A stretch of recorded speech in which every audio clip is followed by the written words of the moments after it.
आपने देखा होगा केंद्र सरकार को, प्रधानमंत्री श्री नरेंद्र मोदी जी को हाल ही में उन्होंने G20 कराया। कोई नहीं कहता कि ये बुरी चीज है, अच्छा है, देश का मान सम्मान बढ़ता है, अच्छा है। 27,000 करोड़ रुपए इन्होंने खर्चे यशोभूमि को बनाने में, 20,000 करोड़ रुपए इन्होंने खर्चे नए संसद भवन को बनाने में, 8,000 रुपए के ये हवाई जहाजों में उड़ के जाते हैं, सिर्फ उनके लिए 2 हवाई जहाज खरीदे हैं 8-8 हजार करोड़ रुपए के। लेकिन ये आपको ये जवाब नहीं दे पाते कि आपकी सड़कें टूटी क्यों हैं, ये आपको ये जवाब नहीं दे पाते कि आपके घर में रोजगार क्यों नहीं आ रहा है, ये आपको ये जवाब नहीं दे पाते कि महंगाई इतनी क्यों बढ़ गई है कि आपकी कमर तोड़ी जा रही है, कि इस देश का किसान आज 27 रुपए प्रतिदिन कमा रहा है। ये जवाब नहीं दे सकते कि जब इस देश का किसान 27 रुपए प्रतिदिन कमा रहा है तो उनके बड़े बड़े उद्योगपति दोस्त एक दिन में 1600 करोड़ रुपए कैसे कमा रहे हैं। देश का मान सम्मान बढ़ता है, ये हर देशवासी के लिए अच्छी चीज है, सबको गर्व होता है, लेकिन इसका मतलब नहीं कि इस देश के गरीब, इस देश के मिडिल क्लास को भूल जाएं और ये भूल जाएं कि सत्ता उन्हें किसने दी और उनको कैसे मिली। हमारी जो राजनीति है इस देश की, उसकी नींव स्वतंत्रता संग्राम में डली।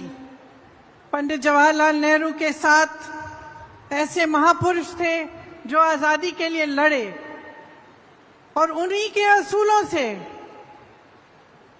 उस संग्राम के असूलों से ये देश बना। तो ये एक ऐसी राजनीति है जिसके नेता आगे भी देखते हैं भविष्य के लिए और साथ साथ वर्तमान को भी मजबूत बनाते हैं। मैंने खुद अपने अनुभव से ये देखा कि ये राजनीति क्या है। मैं आपको एक कहानी बताती हूँ, बहुत छोटी थी, 12-13 साल की होंगी। अनोखे लाल मेरे दोस्त अमेठी से आए हैं। अमेठी की एक बात है, मेरे पिताजी प्रधानमंत्री थे, उनके साथ मैं अमेठी के दौरे पे गई। आपको मालूम होगा वो उसका संसदीय क्षेत्र होता था। खुद जीप चलाते हुए वो गए, मैं उनके साथ साथ बैठी थी। हम एक गांव में पहुंचे, गांव में हम उतरे और सड़क पर चलकर कुछ लोगों से बातचीत करने लगे। अचानक एक महिला उठी, बहुत जोर जोर से डांटने लग गई मेरे पिताजी को। तो मैं खुद चौंक गई, क्योंकि पिताजी से तो थोड़ा सा डर तो बच्चों को होता ही है, लेकिन उसके ऊपर से वो प्रधानमंत्री थे और मैंने ऐसे नहीं देखा था कि कोई उनको ऐसा डांट सके। डांटने लगी कि भाई मेरी सड़क है, पानी बरसा था, पूरी सड़क डूब गई है, उसमें तुमने क्या किया। और मेरे पिताजी उनको जवाब दे रहे थे। तो ये उस समय की राजनीति है जब प्रधानमंत्री तक नेता को एहसास होता था कि जनता के प्रति उसकी जवाबदेही है। गाड़ी में बैठे मैंने कहा बुरा नहीं लगा पापा? कहते बिल्कुल नहीं, ये मेरा कर्तव्य है और ये उसका कर्तव्य है, उस महिला का, कि मुझे याद दिलाए, मुझे बताए कि यहाँ ये समस्या है, इस समस्या को सुलझाओ। अब आगे आइए, तकरीबन 40 साल बीत गए, मैं बुढ़ी होने वाली हूँ। मैं उत्तर प्रदेश में काम कर रही थी, एक मोहल्ले के अंदर चली गई, एक महिला मिली, चूल्हे पे खाना पका रही थी। मैंने पूछा गैस सिलेंडर है? कहा है दीदी, खाली पड़ा है। मैंने कहा भर सकती हो? कहती है नहीं भर सकती, पैसे नहीं है। मैंने कहा घर पे काम कौन करता है? उसने कहा कोई नहीं करता, रोजगार नहीं मिलते आजकल। तो मैंने कहा कमाती कैसी हो, कैसे हो? तो उसने कहा थोड़ी बहुत कांच की चूड़ियां थी, उनको वो जोड़ जोड़ के वो कमा लेती थी थोड़ा बहुत। तो मैंने कहा भाई मोहल्ले की क्या परिस्थितियां हैं? उसने कहा दीदी बिजली के खंभे हैं, बिजली नहीं आती, पानी की टूटी है, पानी नहीं आता, सड़क तो आपने देखी होगी खराब पड़ी हुई है। तो मैंने कहा वोट किसको दोगी? इसी विधायक को दोगी? क्या कहा उसने? मैं इसी को दूंगी। मैंने कहा अरे वाह, अभी तो तुम कह रही थी कि पानी नहीं है, बिजली नहीं है, सड़क नहीं है, रोजगार नहीं है, कमा नहीं पा रही हो, तो इसको क्यों वोट दोगी? इसने क्या किया है तुम्हारे लिए? तो वो धर्म की बातें करने लग गई, जाति की बात करने लग गई। तो तब की राजनीति और आज की राजनीति में बहुत फर्क है। और फर्क क्या आया है? जनता जागरूक तब भी थी, जनता जागरूक अब भी है, लेकिन अब जनता के जज्बातों का इस्तेमाल हो रहा है। धर्म की बातें होती हैं, जाति की बातें होती हैं, और इसमें इनका राजनीतिक इस्तेमाल होता है।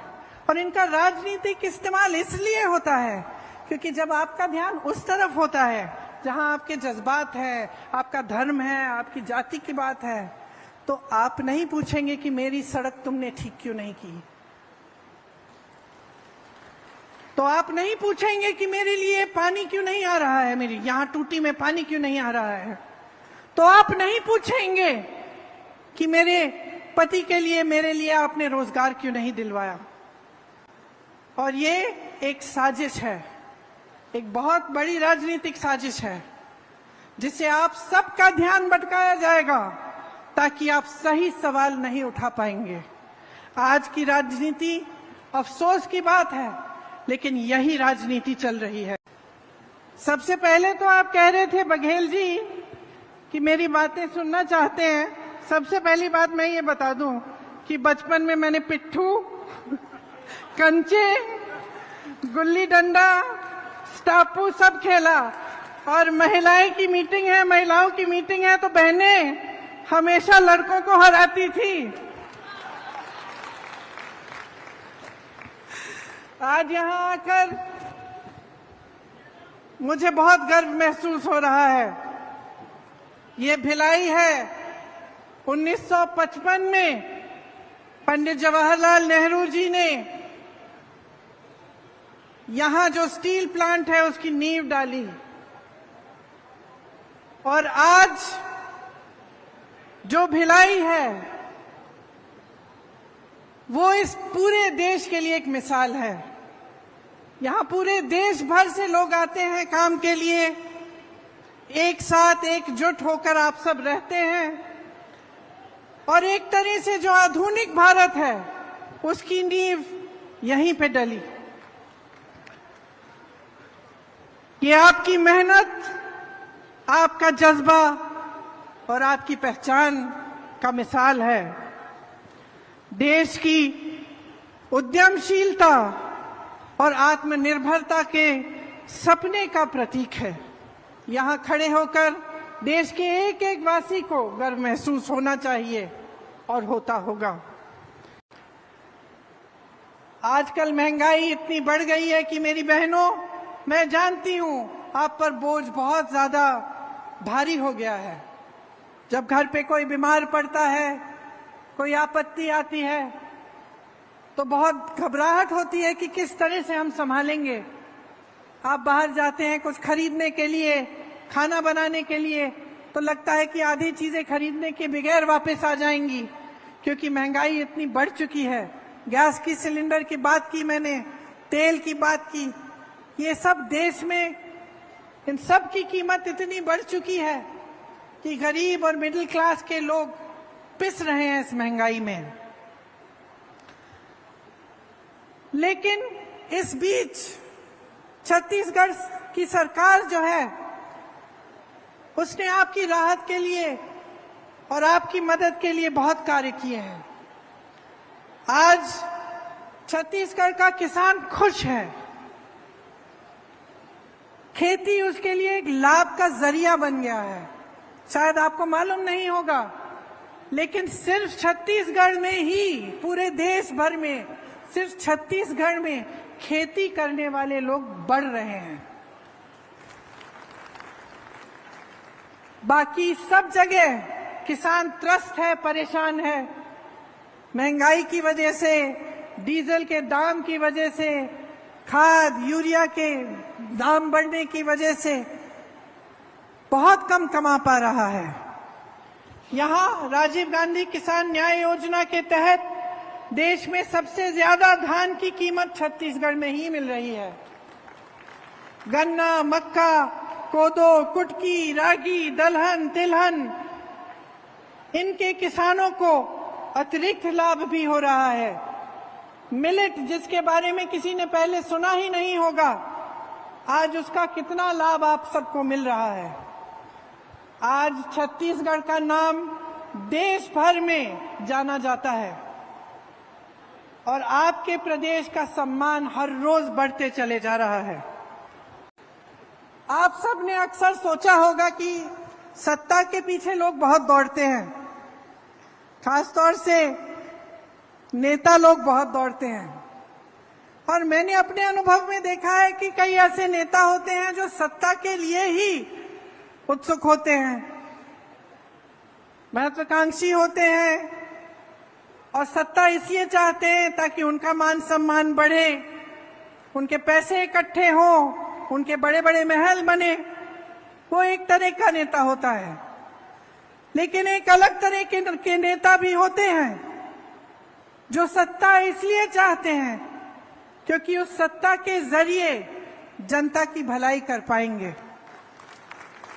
और मैं गर्व से कहती हूं कि आज छत्तीसगढ़ में जो कांग्रेस पार्टी का नेतृत्व है वह इसी तरह का है कि सत्ता इसलिए इस्तेमाल करते हैं इस तरह से कि आप सबकी भलाई हो। जैसे मैंने कहा कि जो आपकी संपत्ति है, इस देश की संपत्ति है, इस प्रदेश की संपत्ति है, वो आपके काम आई। आपने देखा होगा कि केंद्र सरकार सहायता नहीं करती प्रदेश की सरकार की, और केंद्र सरकार की जो नीतियां हैं उनके तहत जितनी भी देश की संपत्ति थी, चाहे बड़े बड़े पीएसयू थे, चाहे बंदरगाह थे, चाहे एयरपोर्ट थे, सब बड़े बड़े उद्योगपतियों को दिए गए। ये आपकी संपत्ति थी, आज आपकी नहीं रही। ऐसी सरकार केंद्र में है तो एक तरह से आपका ये सौभाग्य है कि प्रदेश में जो सरकार है वो आपके हित की रक्षा करती है, और जो देश की केंद्र की सरकार है उनकी जो तमाम ऐसी नीतियां हैं जिससे जनता का नुकसान हो रहा है उससे आपको बचा कर रखती है। जितनी महंगाई आज बढ़ गई है केंद्र की सरकार की नीतियों की वजह से, उससे कुछ हद तक छत्तीसगढ़ की जनता, छत्तीसगढ़ का किसान, नौजवान बच रहा है। आज छत्तीसगढ़ में एक ऐसी प्रदेश की सरकार है जो पुरानी वाली राजनीति के असूलों पर चल रही है।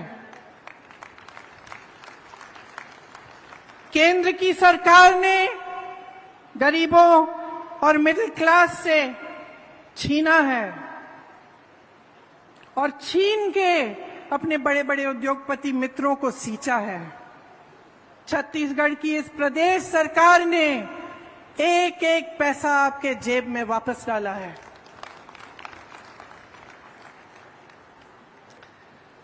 महिलाओं के लिए जितनी भी स्कीमें की हैं वो इस भावना को मन में रखते हुए की हैं कि महिला क्या है और कितना बोझ उठाती है। इस देश की रीढ़ की हड्डी है महिला। मेरी बहनें, समाज का, परिवार का पूरा बोझ आप उठाती हैं। मुख्यमंत्री जी भाषण दे रहे थे, वो खुद कह रहे थे कि जानते हैं कि चाहे आप बाहर जाएं काम करने के लिए, तब भी आप घर आएं तो आपको घर का काम करना पड़ता है, आपको परिवार में बच्चों की परवरिश करनी पड़ती है और आप मुस्कुराते हुए ये बोझ उठाती हैं। मैं जानती हूं कि रात को आखिर में, सबसे आखिर में जो सोती है वो महिला होती है, जब सारा घर साफ हो जाता है, चाहे कहीं की भी हो, चाहे वो गरीब महिला हो, चाहे बड़े घर की महिला हो, लेकिन परिवार का बोझ, समाज का बोझ भी उठाती है। और जो हमारी संस्कृति है, हमारे असूल हैं, जिस पर अगली पीढ़ी का भविष्य बनता है, वो भी महिलाएं बनाती हैं और महिलाएं उसकी रखवाली करती हैं। तो यही भावना प्रदेश सरकार ने आगे बढ़ाई और महिलाओं के लिए, आपको और भी सशक्त बनाने के लिए तमाम स्कीमें भूपेश बघेल जी की सरकार ने आगे बढ़ाई। 10 लाख से अधिक महिलाएं 2018 से स्वयं सेवा समूह में जुड़ी हैं। मैं उनसे बातचीत करते हुए कह रही थी कि जो पहले कमा नहीं पा रही थी, उन्हें मौका मिल गया। थोड़े बहुत पैसे इकट्ठे किए, एक छोटा सा व्यापार शुरू किया। उस छोटे से व्यापार के जरिए अपने बच्चों को पढ़ा लिखाया, आगे बढ़कर थोड़ा अपने घर के लिए कुछ खरीद लिया, एक सिलाई की मशीन, कुछ बकरे, एक गाय, और उसके जरिए फिर उस माध्यम से फिर और कमाने लगी और आगे बढ़ी। सरकार स्कीम लाई, उन स्कीमों के तहत और भी कमाई हुई और मुस्कुराकर मुझे कह रही थी कि कुछ ऐसे स्वयं सेवा समूह हैं जिन्होंने हजारों लाखों रुपए कमा लिए हैं। इसी तरह से जो आंगनवाड़ी की कार्यकर्ता हैं, उनका मानदेय बढ़ाकर 10,000 रुपए बनाकर उनकी मदद कराई। सहायिका को भी मदद की, उनका भी मानदेय बढ़ाया।